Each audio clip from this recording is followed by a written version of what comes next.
我是羽翼之兔，希望你看我的影片有快乐美好的一天。今天一样是书籍学习的时间，今天学习的书名是《一个人的会议时间》。喜欢这样书籍学习的话，不要忘了给我订阅、按赞、留言，也不要忘了开启旁边的小铃铛，爱搜羽翼之兔，看我更多不一样的平台，还有订阅我的副频道跟我的播客，那就来去看有怎样的内容咯。这个一人会议，首先你要准备的材料有一张纸 A4 纸或者是你的笔记本都可以，再来就是笔，你要喜欢怎样的笔都可以。第三个就是可以让你自己独处的地方，不会被打扰，是你一个人的时间的地方，不会有任何的吵杂的地方。说的难易度我觉得算是中等，它的那些字啊说明啊都是蛮浅显易懂的，是你可以看过去，不会说让你会很想睡觉的那一种书。然后有很多实作的部分，那你可以去边实作边去操作边去思考，然后你就会觉得说你融入到这本书，融入到说我原来一个人思考也是不错的，那你就会融入那个书的情境，很适合你想要培养阅读习惯的人来去看这本书。To do 要做的事情，第一个可以寄 email 给自己，第二个可以记在笔记本上面，或者是 A4 纸上面，或者是之前讲的便签的那个笔记本也是可以的。第三个就是记在手机笔记的工具上面。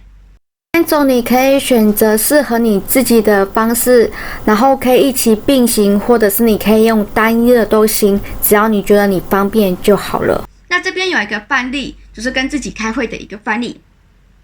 他的问题是说，忙到没有整理家里。那跟我开会之后，一个人开会之后说，我忙到没有时间整理家里，那家里会变成怎样？我觉得变成怎样，家里才是最好的。那我希望家里变得干净才好。那我要怎么做才会变成这样子呢？比如说，可能点子一，早上比平常早起15分钟打扫。第二个可能是整理家里的物品。第三个可能是找朋友到家里。画成To do，就是要做的事情的行程是什么呢？因为我想要早起15分钟打扫嘛，所以我要把闹钟调早15分钟，那我就会在15分钟前，然后起来，然后打扫。然后第二个就是我希望减少家里的物品，那我在下星期六可以排定说我要丢弃不要的物品，这样子来形成，就是我要找一个时间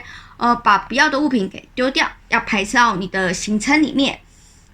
第三个就是找朋友到家里，那你就是要打电话给你的朋友。那要做这个To do要做的事情的时候，跟自己一个人开会的时候，那需要有怎样的一些注意事项？第一个就是一定要寻找你能跟自己开会的地方，不要是太吵杂的地方，最好是你的一个人可以独处相处的地方。第二个就可能请别人推荐一个地方，比如说他想要做事情，想要想事情，想要孤单的时候，他会去哪里？就是请别人推荐一个地方。因为如果你不知道你要去哪里的话，可以请别人推荐。第三个就是切勿使用负面的情绪来当问题，比如说今天我想说为什么我的观看率、我的订阅率这么差？那如果负面的情绪可能就是说一定大家都不喜欢看我的影片一定是我的声音不好啊，我的长相不好怎样？切勿用这样子的负面的情绪，因为你越是负面的情绪，你就会进入到那个循环的，没有办法解决问题。所以正面积极的方式来去讨论。里面还有很多关于一个人开会的一些表格啦、一些形式啦，你要怎么去思考的那一些表格，让你去实作的部分。那我自己本身有做笔记啦，但这个要讲出来的话就会比较杂项一点点了。那它有很多的关于不同层面的，那就欢迎你去看这本书来实际的去操作，这样子我想你会比较了解一点点。所以这边就不多说其他的表格了，就以刚刚的那个范例来讲。我觉得现代人常常因为工作的关系，然后现在又是在资讯非常爆炸的时代，可能学习、可能工作就占了你大部分，还有一些关于职场的社交啊，或是人脉的一些社交，但你常常忙的就是像陀螺一样，你很少一个人静下来好好的思考你到底想要做什么，或者是你一直不清楚你自己的蓝图是什么，可以利用自己一个独处的时间，跟一个人自己开会，然后来自己想想你真正的想要的做的是什么，或者是你未来的蓝图是什么，或者是你真的想要学习什么，可以透过一个人的会议来去了解、去思考你真正想要的是什么。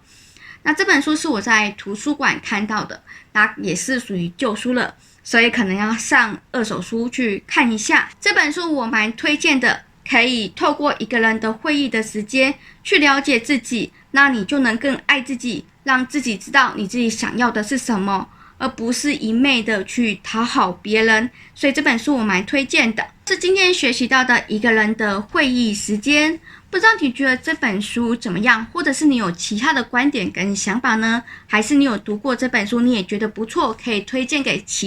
别人其他的观点呢？或者是对影片有任何的想法和意见，都欢迎在下方留言，我都会给你一颗爱心哦。我是羽翼之兔，希望你看完的影片有快乐美好的一天，那我们就下次影片见喽，拜拜。